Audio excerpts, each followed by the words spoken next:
Hi, and welcome to the Foundations course, Lesson 7, Part A, on the Introduction of Modeling Basics. Today we're going to look at the purpose of a model, and we're going to explain the difference between univariable and multivariable models, and we're going to look at the different model types, as well as methods for variable selection and model updating. So let's start with the purpose of a model.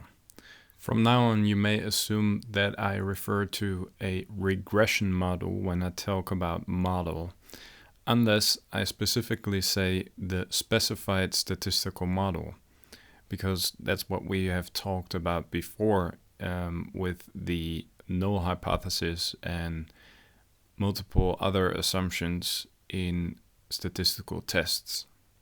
But for now, we will look at regression models. And regression models are an explanation of an outcome variable by a mathematical function of explanatory variables. There are actually different purposes to building a model.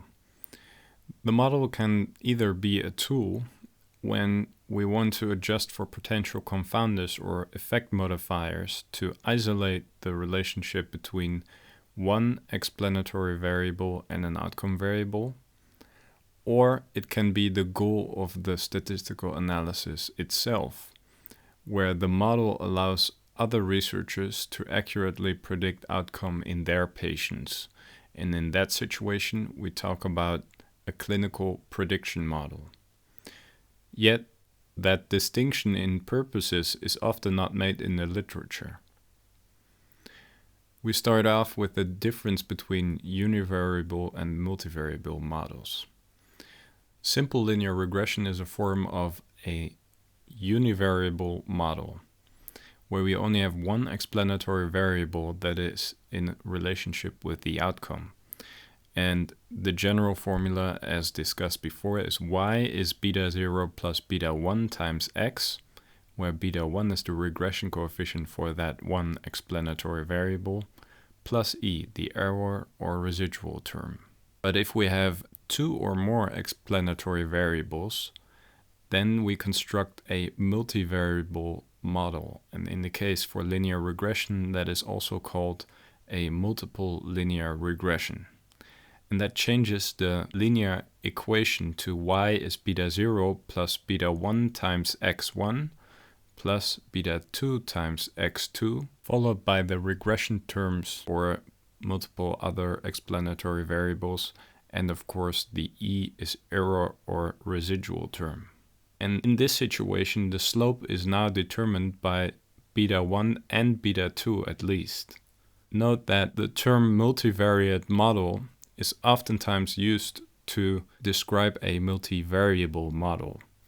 And that probably is due to the fact that the other explanatory variables are sometimes called covariates. So here the correct term would be multi-covariate model.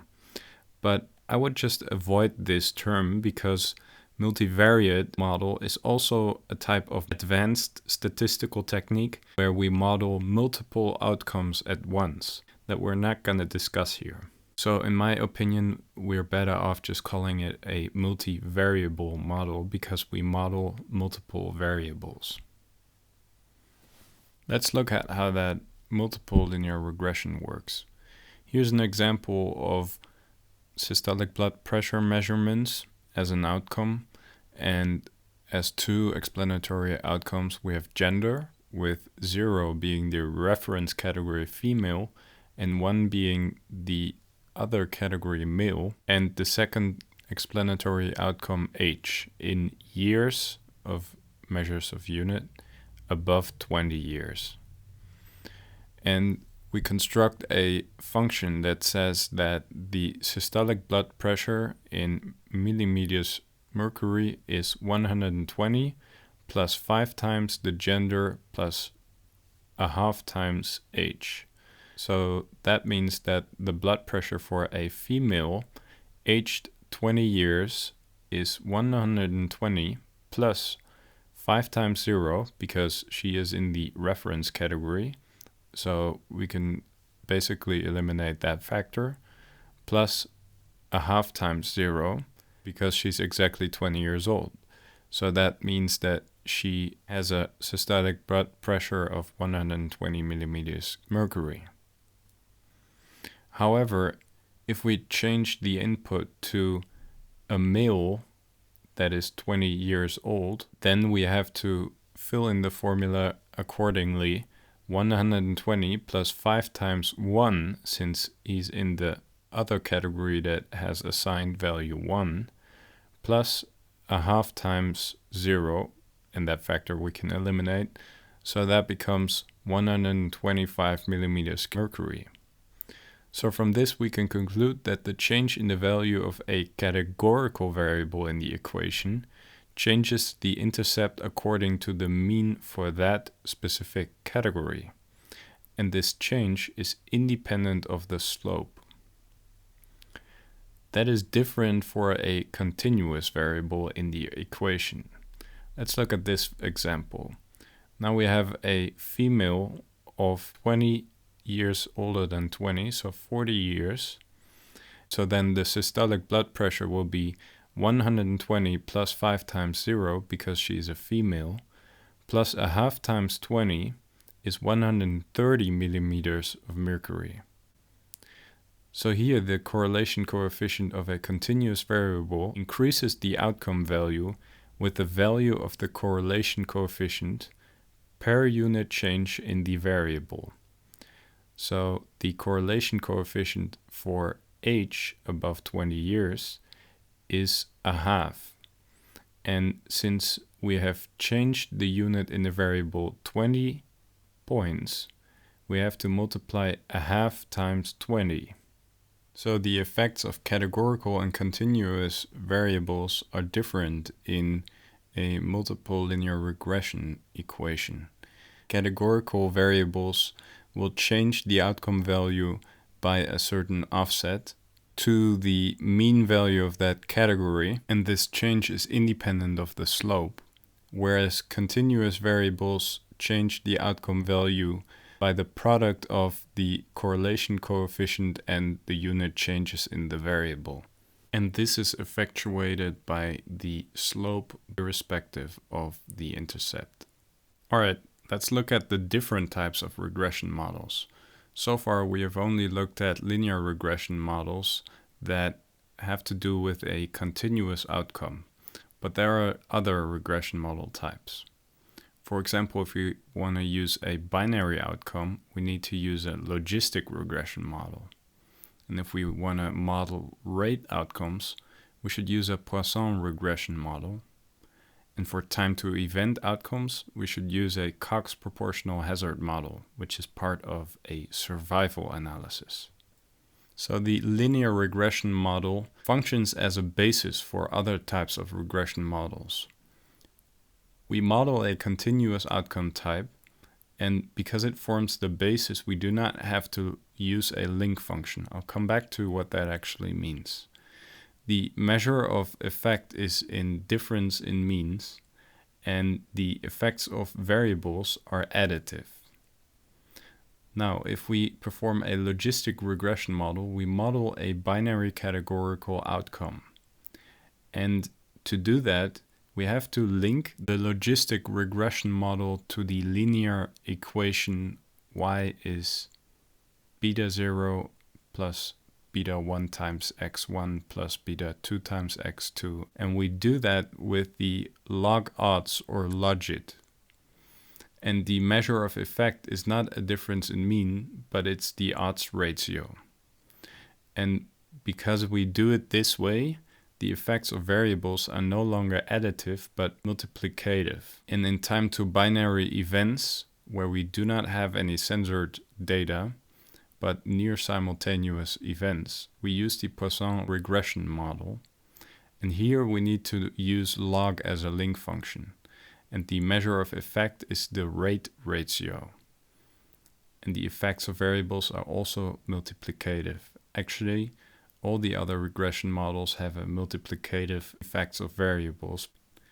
And in time to binary events with censored data, and I'll explain later what that actually means, we use a Cox proportional hazards regression model with also log as the link function, but as a measure of effect, the hazards ratio. Don't worry if all of this doesn't make sense yet. We will discuss all the different model types in detail in the following lessons. But first, I want to take a look at different methods for variable selection and model update. The first step of building a regression model is determining which of the variables in your dataset are candidates for the model. And there are basically two ways of determining that. The first way is to use a combination of clinical reasoning and graphical exploration, where you look at different graphs depicting the association between explanatory variables and the outcome. And I actually prefer using this method for reasons that I will explain later on. The second method is using univariable testing. So in this case, one would look at the univariable association of an explanatory variable and the outcome, and only add a variable to the model if it shows a statistically significant relationship with the outcome. And I personally do not recommend using that method. But either way, we start building the first model from the candidate variables, and then we adjust that model and build an intermediate model. And that's an iterative process until eventually we will reach a final model that cannot be further improved. And we can do this model updating in different ways. The most simple way is the enter method, where we do not select any variables to reduce or extend the first regression model. Another way is to start with a full model of all candidate variables and then stepwise reduce that model and throw out all the variables that do not meet the selection criteria, as we will discuss later. And that is called backward selection. And we can also use a forward selection in which we start with an empty model, but then add variables that meet certain selection criteria. So those selection criteria are often statistical tests or certain criterion values for model updating. And we can either use something like the Wall test, which is based on a p-value, or the likelihoods ratio test, which is also based on a p-value, or something like the Ikaikis information criterion value. Let's look at the pros and cons of the different candidate variable selection methods.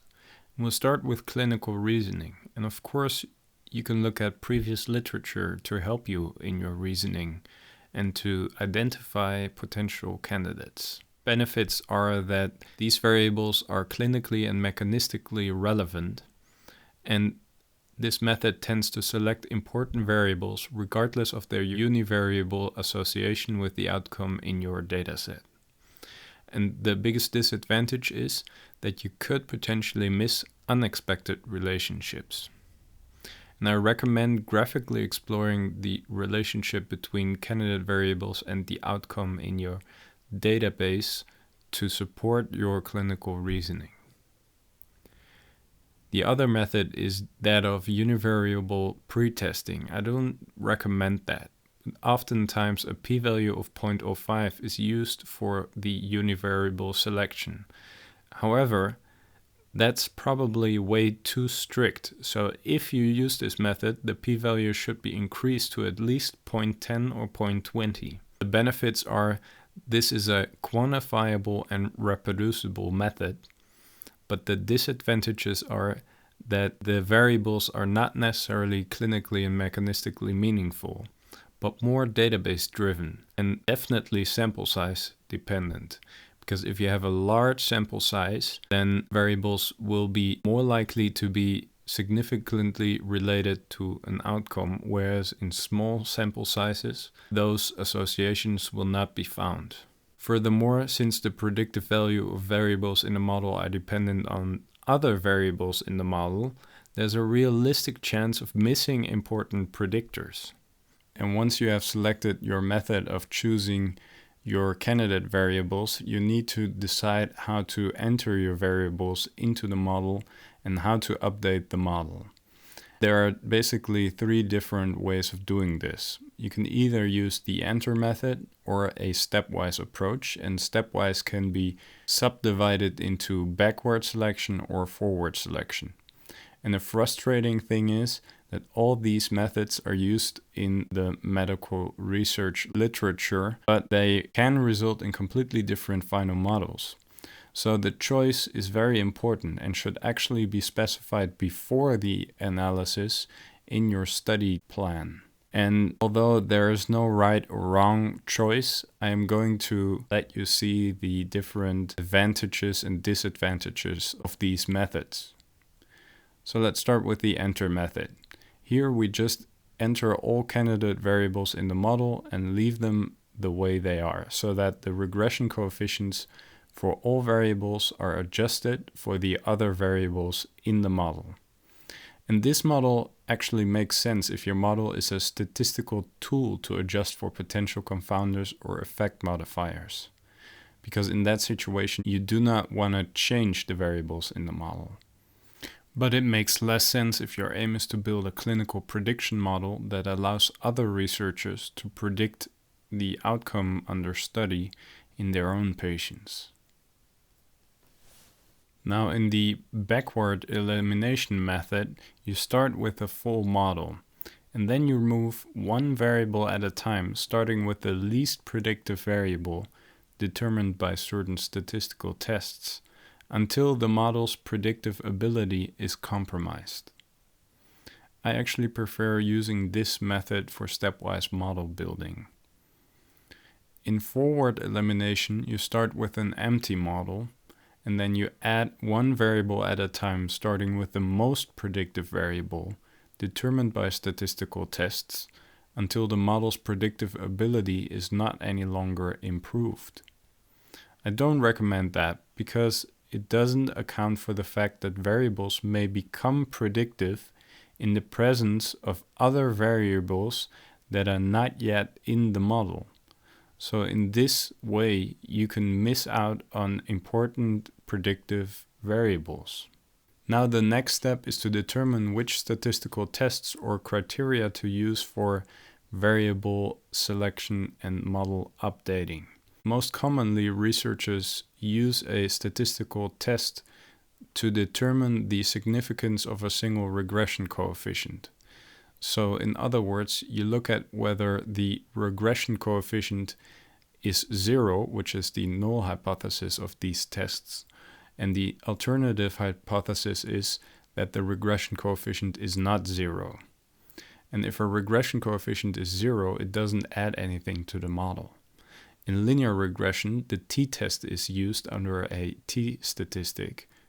And in other types of regression like logistic regression, Poisson regression, and Cox proportional hazards regression, either a wall test or a score test is used with the Z or chi-square statistics.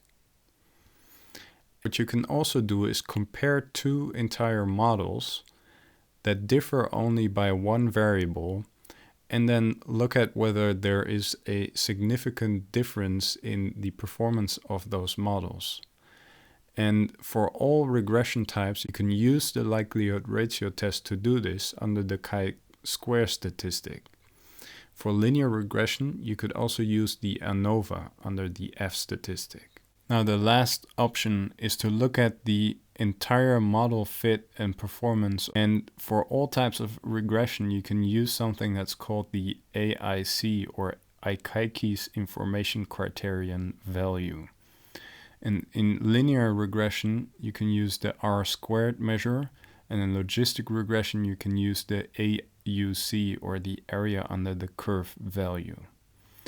And researchers use different types of methods for model building and updating, and there's not one truth, but personally I prefer to use the likelihood ratio test to compare two different models instead of looking at the single regression coefficient tests, because I don't believe that testing whether a regression coefficient significantly differs from 0 makes any sense. And furthermore, I like to look at the Akaike's information criterion because it combines two different elements. The first element is the performance of the model, and the second element is a penalty for the complexity of the model, since we want the simplest model with the best predictive ability. Alright, so that was a lot about model building, but I just want to briefly say that although we are going to look at the different types of regression models in the upcoming lessons, there are certain things that we will not discuss in this fundamentals course regarding model building, because those topics are more advanced and will be discussed in later courses. Among them are ways of variable handling, checking model assumptions and what to do with violations, using interaction terms, different types of modeling strategies, and topics like model discrimination, internal validation, performance, external validation, and mixed effects regression models. Alright, that's about it for the introduction into modeling basics. Next lesson will be on linear regression.